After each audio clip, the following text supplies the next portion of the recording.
Plugged in and tough day for the club. The club is to some degree in crisis. With every crisis comes an opportunity. It's an opportunity to turn the page and hopefully get better.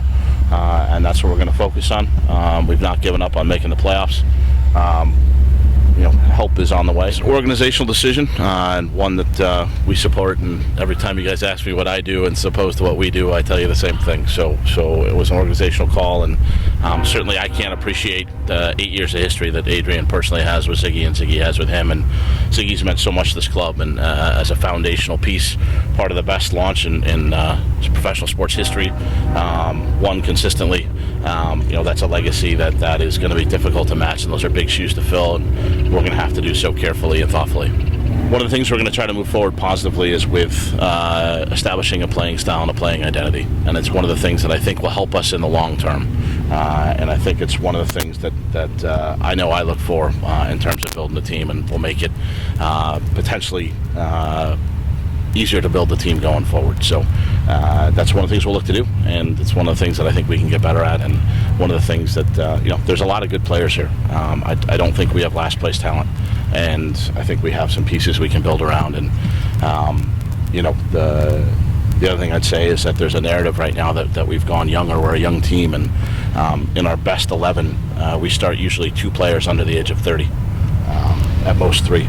So I think that has been a narrative with which I disagree, and we need to continue building the club long term, and we need better performances out of everybody, myself included. What I would say is this team doesn't play like any team I've ever built before, and I'm looking forward to a new beginning where we have some ability to work on that and build that. And this team can succeed. It has good players. It has talent. But we're going to continue to look at the long term and how we want to play, and have that shape our player decisions going forward. Well, if hypothetically we were to sign Nicolas Ladero, then he's going to make us a footballing team. He's going to make us a passing team and a possession team. He's a tremendous linking player. He's got tremendous work ethic. His resume is as good as any you'll see. He's won the Copa-Amerika, played in 3 of them, played in the Copa Libertadores multiple times, played in multiple World Cups. He is also the right age. He's 27. His contract will expire when he's 30 years old, and we have options on him beyond that. But when we talk about making our core group better, younger, more athletic, more technical, he fits all those boxes. He's won championships everywhere he's played, and I couldn't be more excited about adding him. Being an interim coach isn't easy in any sport, in any situation, and I think you're going to get somebody of great character, great resolve. My first day when I came here, I sat in Brian's office, and I said, look, you've been here longer than anybody. Can you tell me about the Sounders, what it means to be a Sounder? And Brian talked to me for half an hour about the legacy of the club, the history of the club, the culture of the club. And it was really important to me. It kind of gave me a foundation to start everything. So I think he's going to be someone who is going to look out for the club first and foremost. And he's going to take,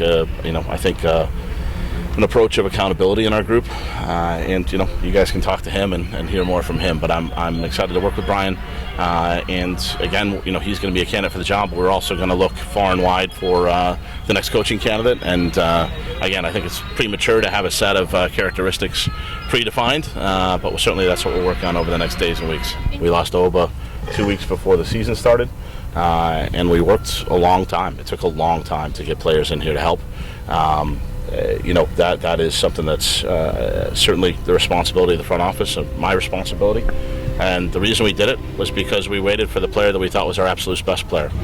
We had a board that was larger than 10 guys. We got our number 1 guy. It took a long time to do that.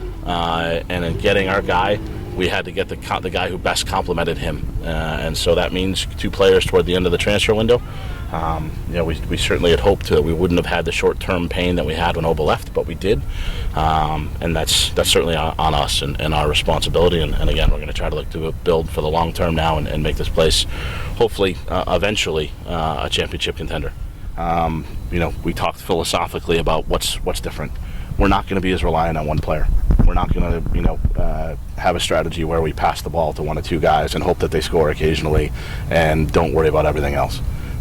We are going to have systems and organizations and platforms, and we're going to have player successions, and we're going to do it in a way that allows us to succeed long term, allows us to plug role players in and plug and play, and we're going to do it in a way that avoids a repeat of the Oba scenario ever again.